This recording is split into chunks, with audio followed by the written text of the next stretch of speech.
Welcome back everyone to another ESO build video. Today it's going to be the update to the Nature's Bounty build. Now technically this is a tank, but for doing your tanky stuff, by default, just by the way the build is set up, you will actually blow up entire rooms. So if you are an average tank, you'll get something out of this, it'll be quite fun. But if you're a good tank and you know mechanics and you can pull things together, cluster stuff up, you can actually contribute to a rather large amount of your group's overall DPS by just stacking dots and making things explode. It's very simple to use, but of course the more experience you have, the better. Now if you're interested in seeing more of this, stay tuned, I'm going to explain everything. How did you do that? How did you do that?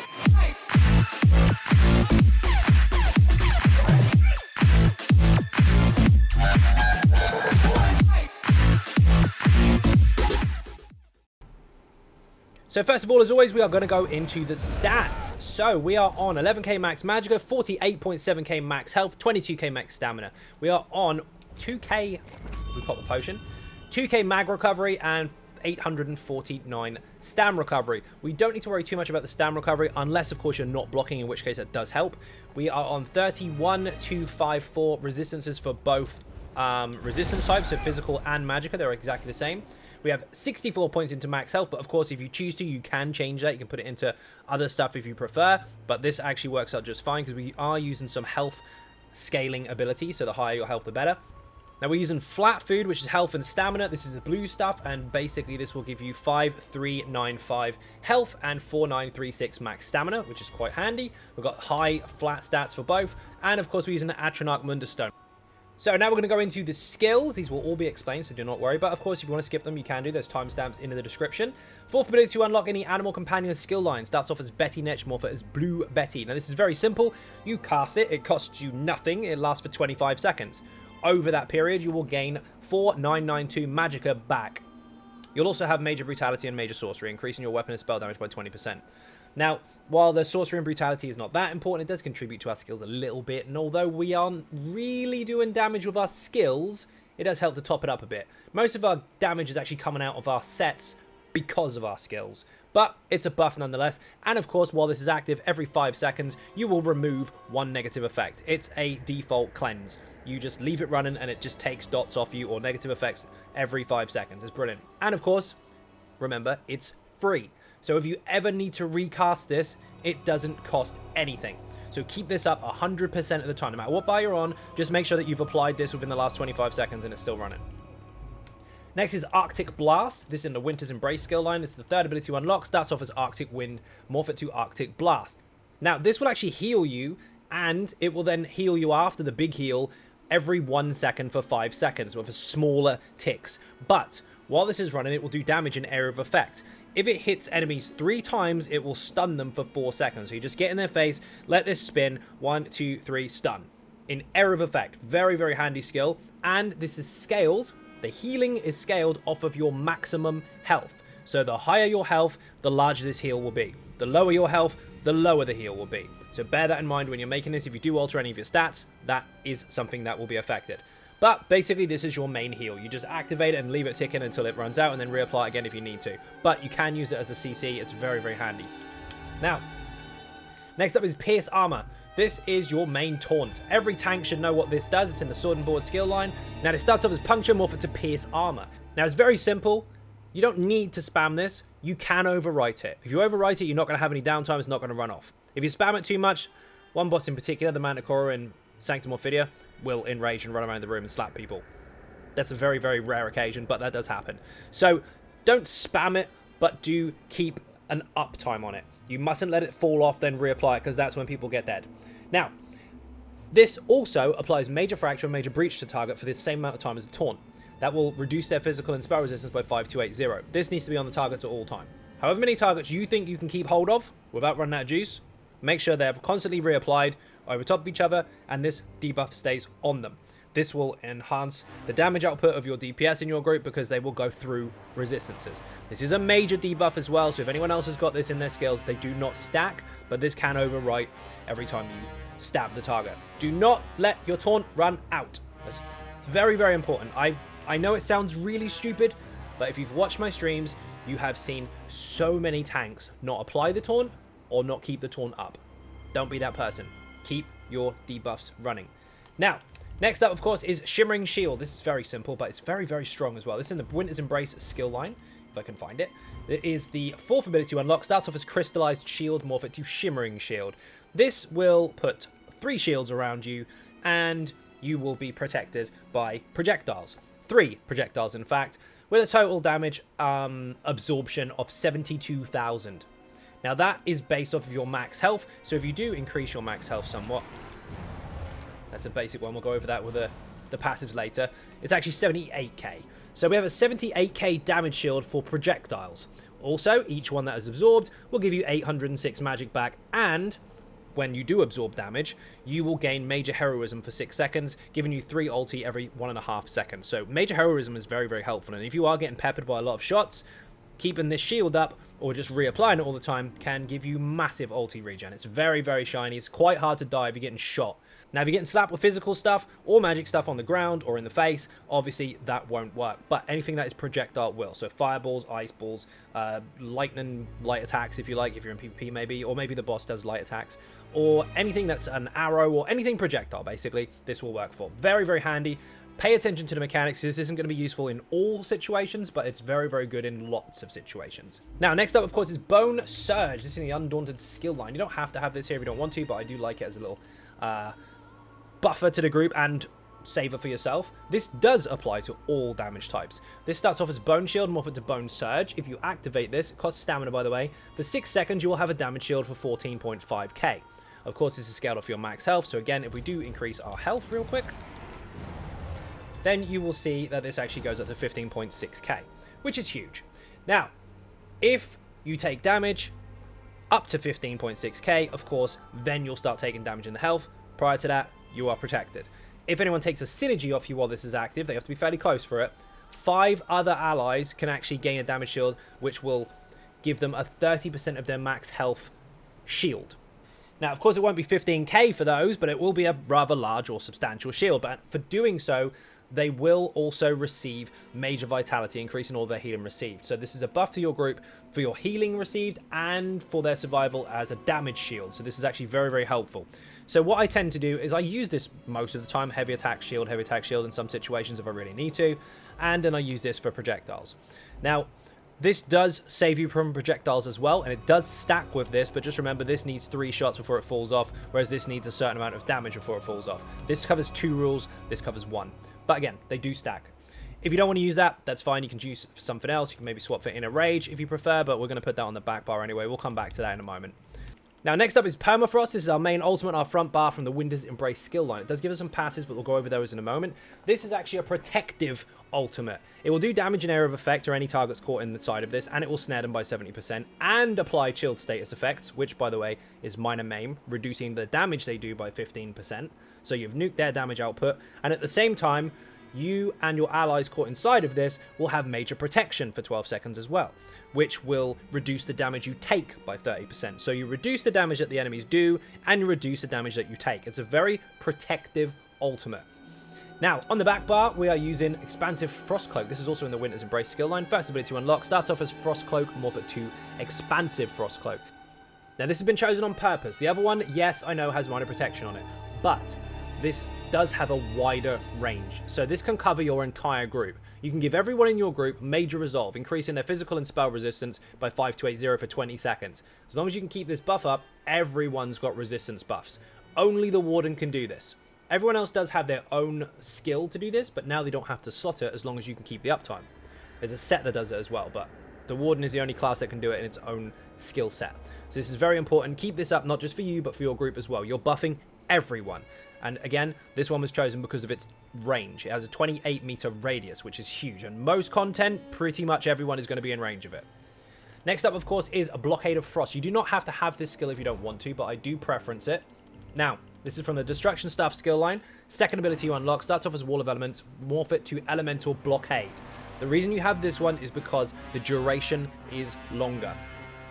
All we want this for is for the damage ticks to keep going over and over and over, and to apply more chilled status effects to the enemies. Now, if you have an Ice Staff, which we do, it turns it into Frost. And as you can see here, chilled enemies, if you apply a chilled status effect, which we are very likely to do, being a Warden, then you immobilize targets for 4 seconds. So you actually have a CC built into this constant ticking damage over time. No, the damage isn't massive, but yes, it is damage over time, and it does affect our sets. And also, every time it ticks, if your glyph is off cooldown on your back bar, it can fire. Now, the glyph will fire actually every 2 seconds or so, but that just means every 2 ticks of damage, you're going to get another shot, another one, another one, another one, another one. And we are using a very helpful glyph on our back bar to keep us kind of in the game, if you know what I mean. But we'll get more to that when we get to the gear. Just keep this down at all times if you can. If not, if you want to use other stuff, you do have other options. You can have Crushing Shock if you want to run interrupts, if you have to do that, if other people can't do it, which they should be able to, but you never know. Or you can have Pulsar to reduce the maximum health of ads. There's lots of different options, but I preference Elemental Blockade all the time for myself. Again, it's a choice. Next up is a flex slot. This is Growing Swarm. This is in the Animal Companion skill line. Third ability to unlock. Starts off as Swarm, morph it to Growing Swarm. Now, this will last 10 seconds. It has physical damage over time to the target you are hitting. The one that you've affected it with, if you like. The one you've cast it on. But it also applies minor vulnerability, which increases all the damage the target takes by 8%. So it's a buff to your group. There's many, many, many ways to get minor vulnerability in the game. So you don't have to be fully responsible for this. There could be other people in your group helping towards it, but it's a free buff nonetheless. And for doing so, obviously, the damage over time does spread, and surrounding targets within a 5-meter radius will also take damage every 2 seconds. This is minor vulnerability and damage over time in area of effect at the same time. Bear in mind, of course, the minor vulnerability is only on the single target. The area of effect is the damage over time. That's important for our sets. So it's a buff and kind of a lead for our sets at the same time, but you can change this for something else if you prefer. If you want more explosions, shall we say, then you can take that off and you can go for caltrops instead and just keep that down. It will keep Major Fracture on 6 targets at a time and do damage to all targets inside of it every 1 second. And it says 4 seconds of Major Fracture, but it's not. It's 4 seconds every time someone takes damage. So if they take damage and they get a 4-second buff, or debuff rather, then they take damage again and it reapplies. Over and over and over and over until it runs out. So you can use this for area of effect fracture if you haven't taunted everything. You can use it for area of effect damage over time, or you can swap for inner rage. Most people choose this, but you don't have to. It depends on whether you're good with your heavy attacks or not. This is in the Undaunted skill line. We went over it briefly earlier, well, we passed it. Third one you unlock starts off as Inner Fire, morph it to Inner Rage. This actually taunts a target from 28-meter range. So if you want to taunt something from very long range, you can either heavy attack it with your Ice Staff, or you can use this. The choice is yours, or you can kind of mix and match depending on what you're doing in the fight. This does do damage initially if someone takes the synergy, which is not that big. It depends on their stats, but the actual boom at the end does do area of effect damage as well. So you do want to make sure people do take this synergy. They do have to be 15 meters away from the person that cast it before being able to activate it though. So there's some options. You can use Grow and Swarm if you want the minor vulnerability on one target, but area of effect damage on all of them. You can have Caltrops if you want area of effect fracture, but faster ticking dots. Or you can use Inner Rage as the taunt if you want to. Choice is yours. Now, we are using Frozen Device as our main kind of pull or chain ability. If you can't get used to this, of course, you can switch to Silver Leash, but just be aware that's going to drain your stamina. This is in the Winter's Embrace skill line. Last ability you unlock starts off as Frozen Gate, morph it to Frozen Device.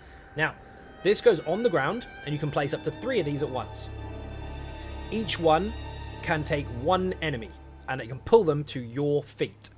So you can preempt these. If you know the mechanics, you know which way the enemies are coming from, you can plan them 30 seconds ahead of time. It's a very, very helpful skill.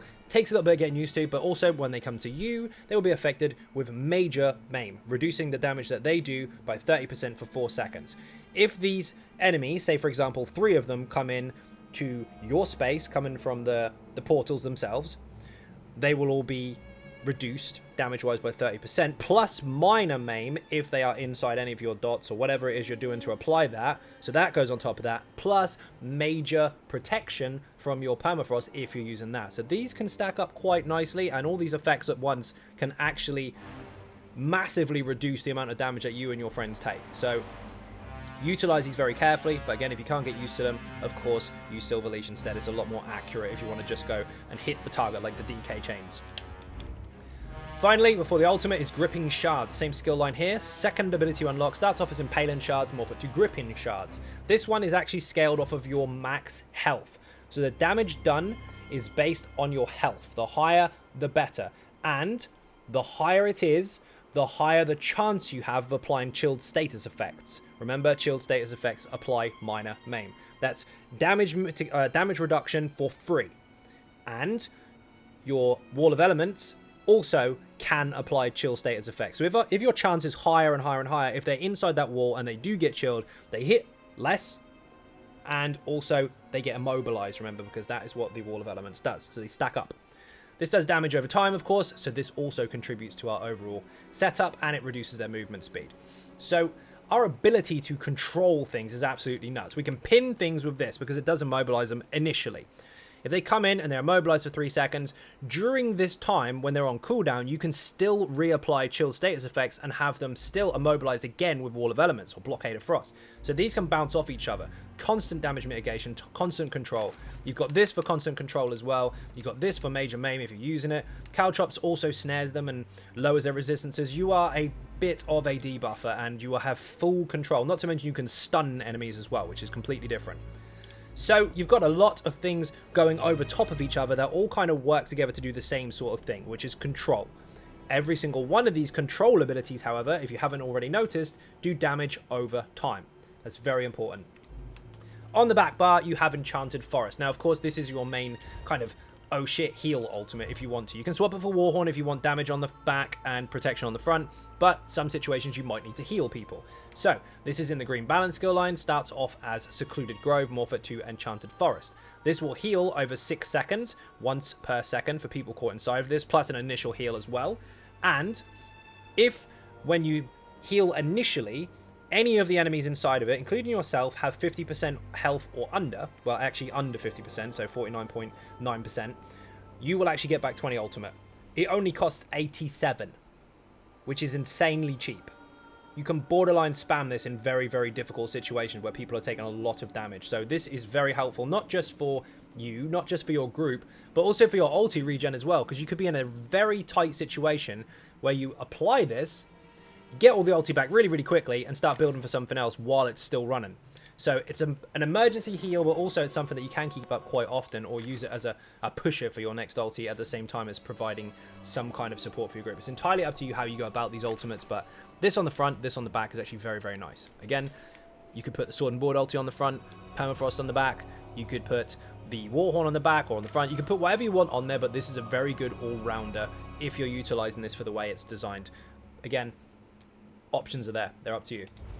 Now, enough waffling, let's get into the passives. So, first of all, Animal Companions. Anytime one of your Animal Companions ends, the skill ends, you are healed for 1/4/1/1 health. Now, this can crit as well. Now, why is this important? If you are using Grow and Swarm on the back bar, or you're using the Blue Betty, and any of them finish or get recast, which also counts as finishing, you will get a heal. So you can heal yourself for free. You can just spam the Betty if you want. It's a tiny heal, but it still helps.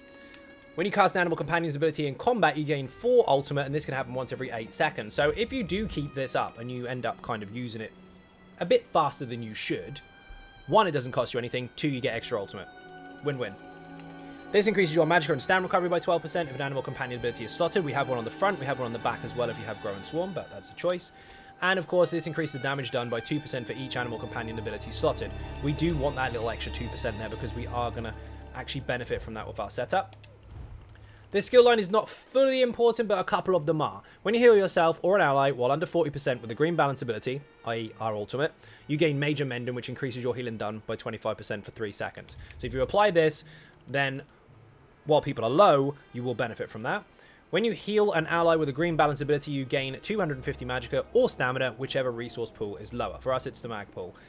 This effect can happen once a second. So if you do fire this off, and you are, of course, healing somebody, even yourself, as long as you're not 100% health and nor are they, you will get resources back. This increases healing done with green balance abilities by 2% if it's on your bar, for each one slotted. So this is on a bar by itself, so you get a 2% bonus for that. If you had more on the bar, you'd get more, but only on that bar. So as soon as you swap, you lose the passive. And this happens all the time. Doesn't matter whether it's a skill, a passive, an ability, a glyph. If you heal yourself or anybody, even if they're at max health, you will increase their max health by 10% for 20 seconds. This is a Warden only buff. There is one set in the game that you can get it from, I think perhaps two, but the Warden's the only one that can give it to everybody else. So where earlier you saw me put my health up by applying a pet, that's because when you recast a pet, you heal. That heal activated this. All you've got to do is keep up a heal in one way or another, even if you use your ultimate on the group, and they'll have minor toughness all the time. Very helpful. Winter's Embrace is very important, by the way.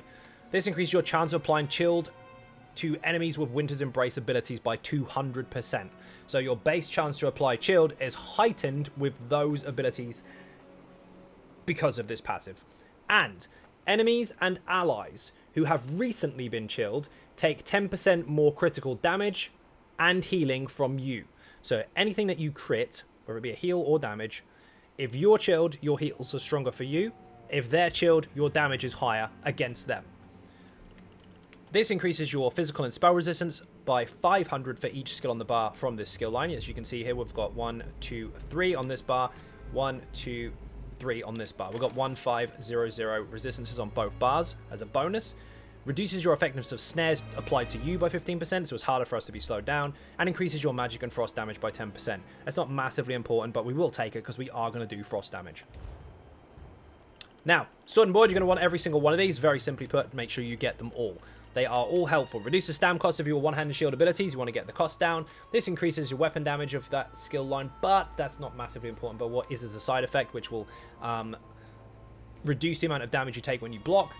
Well, increase the amount of damage you can block. Whichever way around you want to explain it, or take it. That basically is a mitigation bonus, which is nice. Improves your standard bash attacks, causing them to deal 1,500 more damage, but also the cost is 40% less on your stamina. Increases the amount of damage you can block from projectiles. Don't forget, of course, we can use our Shimmering Shield for that too, and our Bone Shield if we want. And this makes you move faster. When you're blocking, you are quite slow. This makes your movement speed go up a bit, so you're not really slow, because it gets a bit silly.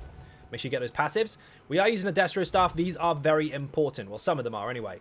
If you have Tri-Focus, your Ice Staff now taunts if you heavy attack. And you get a damage shield for doing so as well. A fully charged heavy attack. That means it's a free taunt, and you get magic back for doing so. And you get a damage shield for doing so. It's win-win. And also, if you're on that bar, be very careful, because now you block with your Magicka instead of your stamina. So if you're running out of stamina, you can block on the back bar. If you're running short on Magicka, you can block on the front. You can alternate through that if you want, through certain mechanics, but be aware of the passive. If you don't finish your heavy attack, you won't taunt. One of the biggest fails I see with ice-wielding tanks is that they don't finish their heavy attack. They try to go too fast. They try to skip it. They try to animation cancel it. If you want to animation cancel a heavy attack, apply a skill halfway through it, and it will finish when the game decides it's ready, not when you do, which is much quicker. So make sure you finish it. This ignores 10% spell resistance. It's not that important because most of the stuff we're actually doing is going to be a mixture of things, but it will help. It's only for Destro Staff abilities though, so your Wall of Elements and your light attack or heavy attack will benefit from that. This increases your chance to apply Burning Concussion and Chilled status effects by 100%. Now this does stack with the ability to enhance Chilled for the Warden, for Warden-based abilities, but this only works on your back bar. This does not apply on your sword and board bar because you're not holding a Destro Staff. Most people would argue, yes I am, it's on my back bar.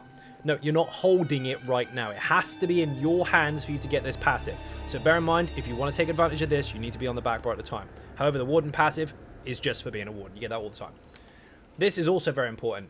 You have block passives if you have an Ice Staff. If you block on a Lightning Staff, you block on a Flame Staff, you block on a Resto Staff, you don't have the safety net that the Ice Staff has. The Ice Staff will give you a 36% block cost reduction and a 20% damage reduction, or amount of damage that you can block, just like this one here. This Sword and Board passive, which mitigates damage when you block, is also the same here when you have an Ice Staff. Any other weapon, apart from a Sword and Board or an Ice Staff, doesn't have that, and that makes you susceptible for one-shots. So be very, very careful if you're using different weapons. Know which bar you need to be on, understand your passives. This also, if you do kill an enemy with a Destro Staff, light attack, heavy attack, or Wall of Elements, you'll get 3,600 Magicka back. That can happen in a very rare occasion. Get the passive just in case. We're not using any light, ignore those. Not using any medium, ignore those. We are using 7 heavy. So we've got 7 pieces worth of bonuses. So this gives us physical and spell resistance for each piece worn. This one will give us health recovery, and it will give us magicka and stamina back once every 4 seconds for each piece worn if we take damage, which is quite a substantial amount. This will give you 14% increased health because it's 2% per piece. This will increase the amount of magicka or stamina that you get back from a heavy attack if you've got 5 pieces or more. Make sure you heavy attack. You were taught it in the tutorial. Saying heavy attacks are boring is not going to help you in the game. You got past the tutorial, you accepted it as a mechanic, now utilize it. And this, of course, increases your healing received. Any heals that you do, or you receive, if you like, when it actually gets to your health bar, will be heightened by this. Now, we are, of course, taking advantage of one Fighter's Guild passive, just one, and that is this one. If you kill an undead Daedra or werewolf, and believe me, you will with this, you will get 9 ultimate back. Taking into account we've got a very helpful protection ultimate, and our healing ultimate is very cheap. That's a very helpful passive. Undaunted is, of course, very important. Make sure you take every single synergy you can see. Every synergy will give you 4% of your max resources back. That's magicka, health, and stamina. And, of course, we are only using one type of armor, but we will still take the 2% bonus for doing so. We're just wearing heavy. We just get the 2%.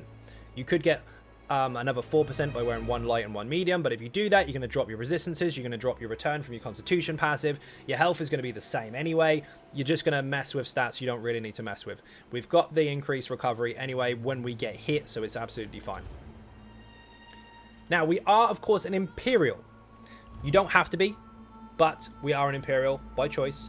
This will give you 2k max health. The higher the health, some of your skills obviously benefit from that. Your damage shields, your heals, and your grip and shards. This will increase your max stamina by 2k, which is very helpful, and this will reduce the cost of all of your abilities by 3%. And when you deal direct damage, which you will do, light attack, heavy attack, stab, whatever, you will actually gain back 372 health and 333 magicka and stamina once every 5 seconds. That heal, by the way, can crit, and it does stack with healing received bonuses and healing done. Very helpful indeed. You can be any race you want. You can be Nords, you can be a Khajiit if you want, you can be anything you want. Any race is fine, but just bear in mind the passives that you have, because some can tip the build and some can drop it. So it's not going to be ineffective, but some stats you might find more desirable for your choice of the setup. But for me, Imperial. Alchemy, of course, most important passive in the game, in my opinion, is medicinal use. We are using tripods, which gives us health, stamina, and magic back, and it will give us 20% stamina recovery, 20% mag recovery, and 20% health recovery, all the time, as long as it's running. With medicinal use, it lasts 47 seconds, and the cooldown is 45, meaning we can keep them up 100% of the time without fail, and always have those shiny buffs. Now we're going to get into the gear, the shiny stuff, of course. One hand and shield on the front bar of a Zerblite. No, you do not need to go on vet. You can go on normal, loot chests, kill ads, loot ads, because they drop them too, kill bosses, whatever. Go on normal and just upgrade the gear. It's exactly the same. Then it says weapon crit and max stamina and stam recovery. Stam recovery is only helpful when we have our block down, or if you're blocking on the back bar, by the way. Stamina, sure, we can block with that. Crit, not that important, but we'll take crits because we're doing a lot of damage over time anyway. With some physical abilities, not all of them. It's a medium DPS set, but we are utilizing it on the sword and board and jewelry. The jewelry, by the way, is all healthy with mag recovery on all 3. So we've got some kind of helpful stats, but they're not full-out tanking stats, but we can benefit from them. The reason we have this on overall is because when you deal damage with a damage over time effect, you'll put on a stack of Blight Seed on any target that is affected, and it will last 5 seconds. But every single time you do another damage over time tick, you add another stack, and another, and another, and another, and another. And this can go up to 20 times. When it hits 20, it goes boom.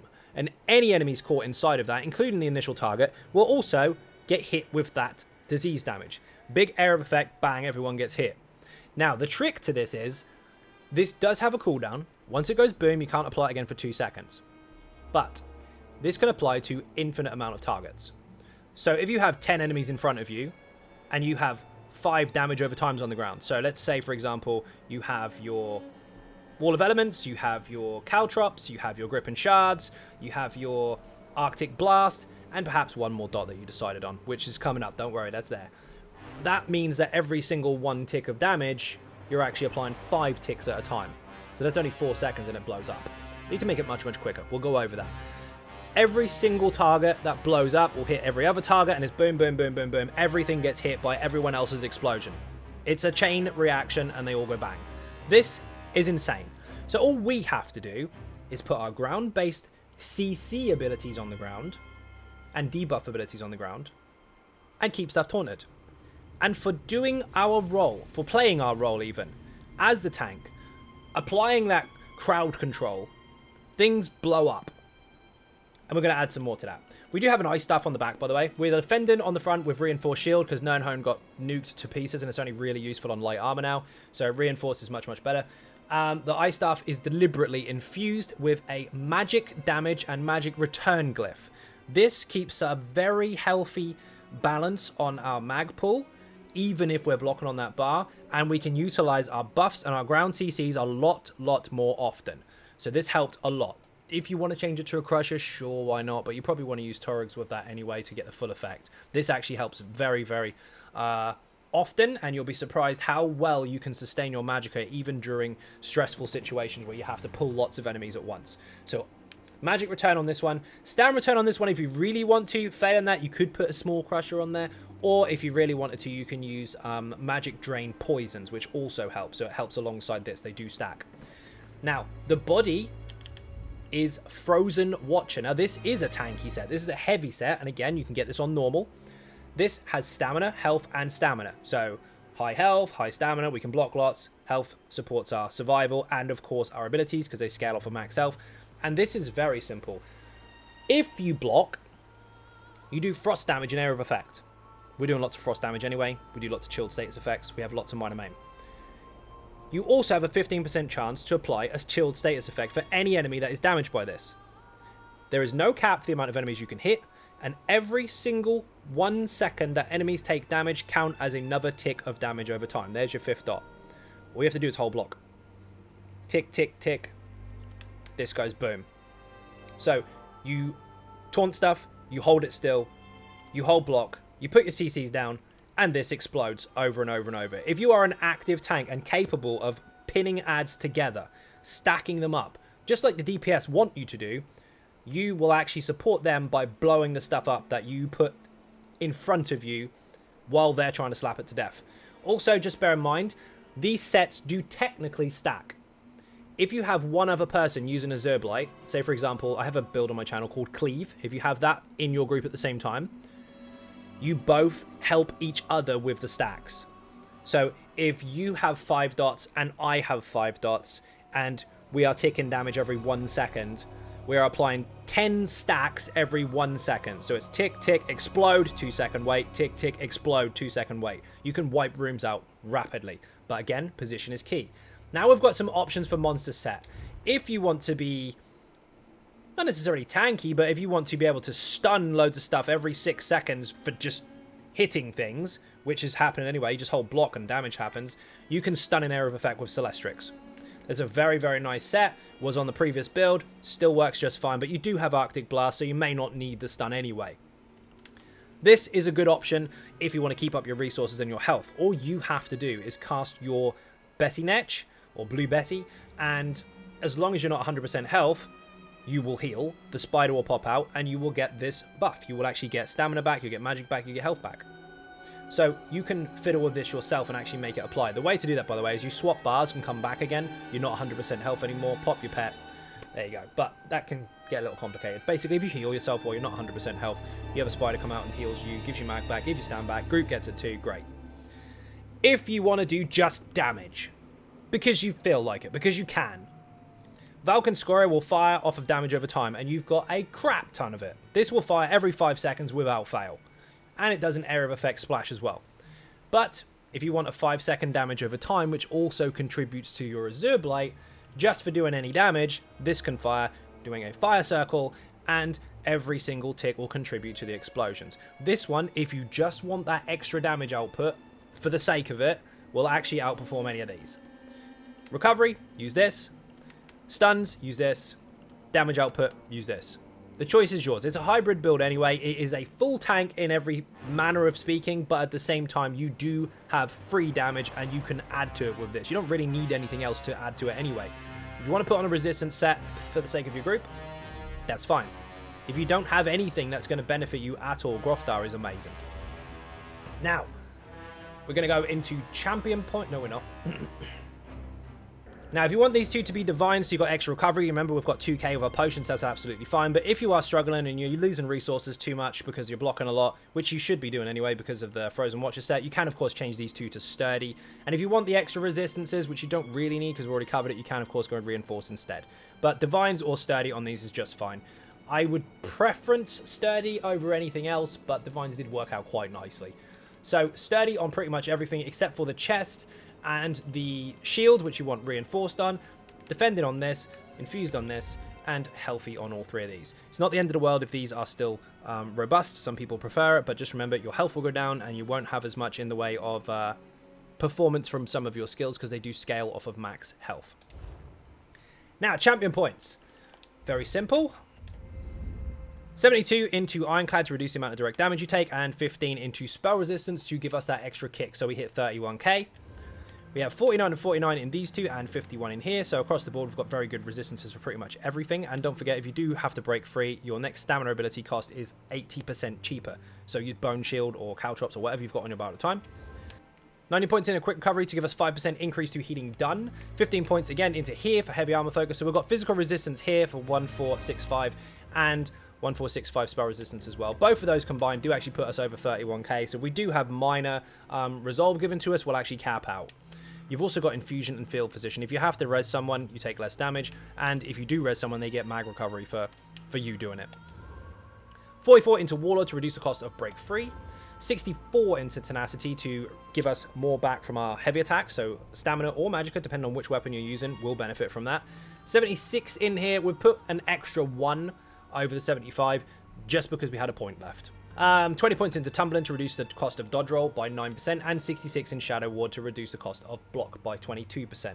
This does stack alongside your sturdy, so be careful you don't have too many stacking bonuses. Sturdy is great throughout your traits alongside of this, but if you start putting stuff in your jewelry for block cost reduction, you will start hitting diminished returns. But this is a healthy amount. 56 into bless to increase all of your healing done by 12%, and 48 into your crit heal. So if you do critically heal, you have 18% increase on that. 43 in elemental or expert to increase the amount of magic damage you do, or magicka abilities that you do. So magic, frost, flame, all that kind of stuff. Any of that type will be enhanced, and we are going to be doing some of that with our skills. So not a lot, but it's going to help. 2 points in master arms because nowhere else to put them. And 72 into thaumaturge to give us more damage over time, which we're doing a lot of. And 49 into mighty to give us that extra kick for the physical damage over time stuff we are doing, but also the disease burst that we also gain from Azure Blight. It's very, very helpful indeed. Now, we do have Last Stand, of course, so if we do dip below really low health, of course, we will get major heroism. That counts even in situations that you can't use your Shimmer and Shield. And, of course, we've got the off-balance passive as well, so if anything does go off-balance, and it will, all of our damage goes up. Now, we are not a DPS build per se, but if you stack enemies very, very well and you keep up your tanking abilities to CC, you will blow things up. You will do a substantial amount of damage. So just bear in mind, these are all small bonuses, although a lot of points have been put in there, but they will benefit quite a lot. Otherwise, all we're going to do with the tank for the blue skills is go loads into here, done. And we don't really heal that much anyway. So, that's that in a nutshell. Now, I mean, of course you want to see how it works, don't you? So let's show that. So all you basically need to do is keep your dots up and pull stuff in and block. And they'll go boom. Like that. Now, we've got no more enemies left, so one is a bit poo. But the more you've got, the better. He'll still blow up, though. Where's some more enemies? As you can see, the mag return is actually pretty good because we've got the glyph on our back bar, and because it's not the unstable wall, it lasts a lot longer. So all you really need to do is to walk into the fight with your abilities running and taunt stuff and hold it still. So we'll put our dots down, make sure these are taunted. They're going to explode. Boom. They aren't going to last at all. They get stunned, they're getting CC'd, they can't bloody move. Don't even need to try and kill the ads. All the time I'm blocking, I'm doing damage. All the time my CCs are down, I'm doing damage. Permafrost is doing damage. Just hold block. And stay near him. There's really no effort required. Now, of course, if you're in an actual group situation, I'm still going to be doing that. I'm going to taunt stuff. I'm going to pin stuff. I'm going to pull stuff in. I'm going to keep my resources up. Everyone else is going to kill it, but I am contributing a lot. And if you've got someone else using a Zerblight as well, the stacks are much, much faster. Now we're going to show you on loads of dummies and just pretend we're in an extreme situation where there are like 10 ads plus. So remember, the damage over time is this, this, this. There's 3. The blast if it's running, and of course your block. And then you've got Grofdar as well. So let's just imagine there's a big ad pool here. There's a few. I mean, some dungeons you have this many, especially Vaults of Madness and stuff like that. Even some trials have this many. Smaller ones. Boom. And that's how it's done. Now all I have to do now is maintain my buffs, which I can very easily because my resource pools allow for it with high recovery. And everything blows up. Again, if there's a group of people with me actually doing damage, this becomes much faster. As you can see, combat metrics is showing 330k-ish in area of effect. It's not going to be like that all the time. Depends on how many enemies you've got. Could be a lot less, could be a lot more. But that's a lot to add to your group in any situation. And yes, people have done Maelstrom with this just for the hell of it, and it actually works quite well. So now we need to get to the fabulous section. Where is that fashion? Let's do it. So first of all, we are using the Akaviri hat, which is quite nice. A light one, I might add. So it looks like a bit of a ninja mask. We're using the Pyre or Pyre Watch Curious, however the hell you say that. We are using Redguard Pauldrons number 4. So there are different types of those, number 4. We're using Moongrave Fane Gauntlets. These are heavy, by the way. All of these are heavy except for the helmet. We're using a Huntsman Sash. That one actually happens to be light. Ebon Greaves, so heavy ebon legs. And Sunspire Feet, heavy Sunspire Feet. Now the mace is Frostcaster, no surprise there. As is the shield, as you can see. And so is the staff. There's a bit of a theme there. So the colours we are actually using, as you can see here, are... Of course, if you don't have this black, you can use other blacks instead, but it's Legate's black again, because we always use that one because it's the best one. And of course, Frozen Blood Red. Now, this is from Harrowstorm, so you have to have the Harrowstorm Delver achievement to get this, but once you've got it, you have this kind of two-toned, shiny, silvery color. Now, this does actually change depending on the light or the time of day and all that kind of stuff. So wherever you are, that can have a bit of a red tint to it. So it's a very cool color. But that is how that is set up. Now, if you look here, you can see very clearly which ones have which color where, and those are the 2 that we are actually using. So, hopefully that helped. Hopefully that wasn't too boring. Hopefully you now have a better understanding of how to approach this particular build. Make sure, of course, you do play your full tank role. Make sure everything's close to you, and everything will blow up by itself. It's designed to do all that for you. All you got to do is do the mechanics. So, first of all, again, thank you very much for watching. I hugely appreciate support. If you are not subscribing on YouTube already, please do hit that button. It is free. And of course, don't forget there are links in the description below for other areas of the channel as well, and even outside the channel. So there's Patreon, Twitter, Facebook, the website, XynodeGaming.com, where the written guide is, of course. There's Instagram, and there's loads of other stuff. Just Google Xynode, you'll find stuff. Or just click on the links below. Once again, thank you all very, very much for watching. I hugely appreciate the support, and I will see you in the next video. Bye-bye.